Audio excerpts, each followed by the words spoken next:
guys. So I've been horrible about making videos, but long story short, I'm powder coating my frame and my axles and my whole lift and everything. So I got it down to just the bare frame. What I'm doing today is, first thing, I am taking off these coil buckets because I'm doing the PMF coil buckets, and if I can get that done at a decent time, I'm gonna go on and start stripping the axles down for powder coat. So my GoPro's dying, but I'm gonna try to show you how I'm doing this. What I'm doing is grinding 2 slices and 2 slices this way, and then using this air hammer, and just it chisels right off after that. So I'll see if I can get a couple videos, and then also of the installation of the PMF buckets after it's back from powder coat. Alright, so I finally got this side off, and it was not fun. As you can see, I had 7 that I made my cuts. I used the air hammer and chiseled them. They came right off. As far as the rivet heads, yeah, they just came right off. The hard part was getting this off, because you have to pretty much pry from the top at first. You can stick your air hammer in here, or I use this pickle fork right here. I use it just like this and hammered it down in there to slowly spread it away and off the rivets. But what makes that hard is because once it starts going this way off these rivets, it puts more pressure on the bottom. Yeah, it starts putting pressure down here, making it harder to get these off.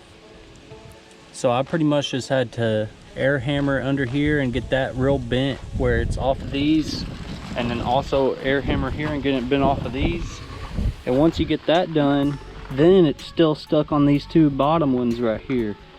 So I pretty much just had to keep going back and forth, spreading it from the top and spreading it from the bottom, spreading it from the top and spreading it from the bottom. But I finally got it off. So and then after that, there were still some rivets sticking out, and I cut what was left of them off, and then I used the air hammer with this punch, and I punched just a little hole there in the center, and then I would take my drill and drill it out, and I would drill it out for a while, and then I would put a hole in it again, and then just alternate it until finally I could use this punch and it would come right out. So right here is what the new bucket looks like. It uses these 4 holes, and then I guess I'm gonna have to drill these 2 and that one if I end up, well, I know for sure I'll end up mounting these, and I'll probably just go on and drill these 3.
All right, It is off of there.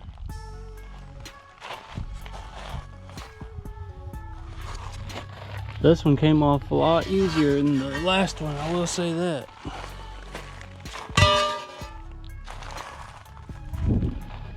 And I believe the reason why is because I kind of started from the bottom. On the last one, I think I went from the top too much and it made the bottom harder to do. But there's that. Now we'll just get to cutting these ends off and then drill them out and push them out with the air hammer and the punch.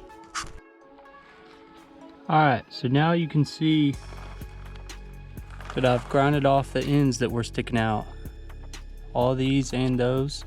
And also grounded it where it's just nice and flat. So now my plan is to grab the punch and put my little hole in the middle, because that'll give me a guide for whenever I drill. So just put right here in the middle.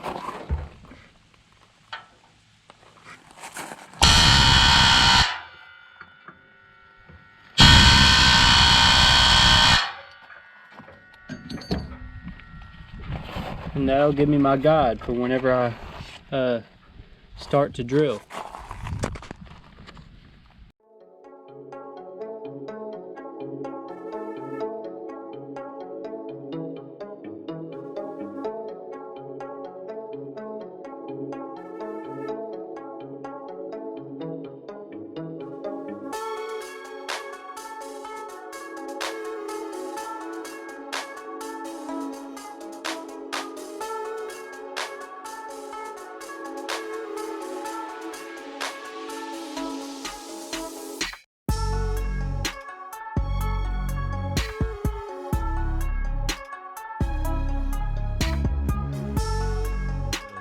Got these partially mounted on here.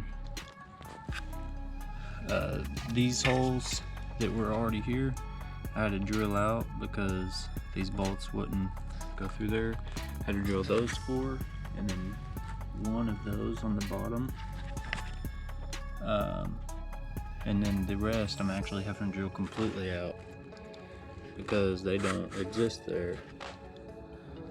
So I didn't really get this stuff on video just because it's real time consuming and it's been pretty nasty outside, honestly.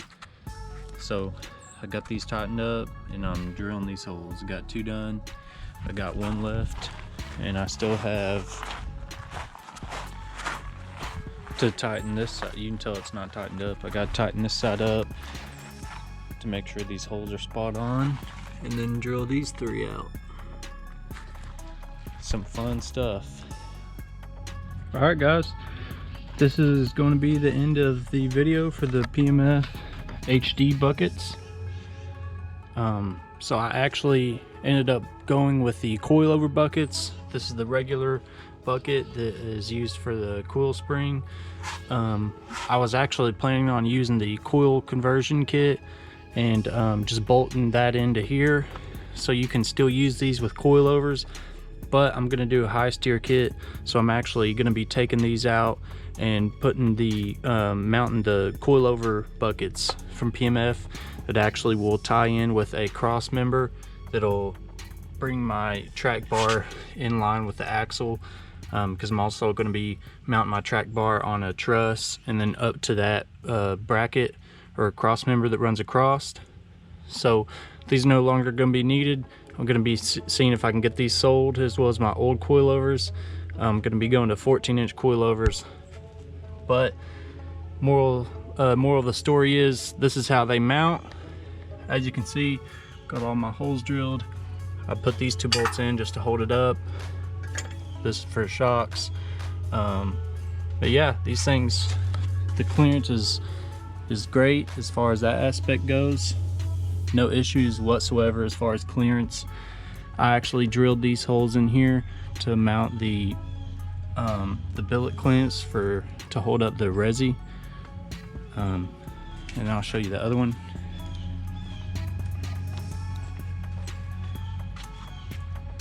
But yeah, these things are super super durable, heavy duty for sure. That's gonna be a wrap for this video. If you guys have any other questions as far as installing these or removing the factory buckets, just let me know. I might throw in a video of me putting the coilover buckets in, but more than likely this will just be the end of it, because the coilover buckets are going to be the same exact deal. You know, I already got my holes drilled, just going to have them powder coated, throw them on here and bolt them up. So thanks for watching, guys. Like and subscribe.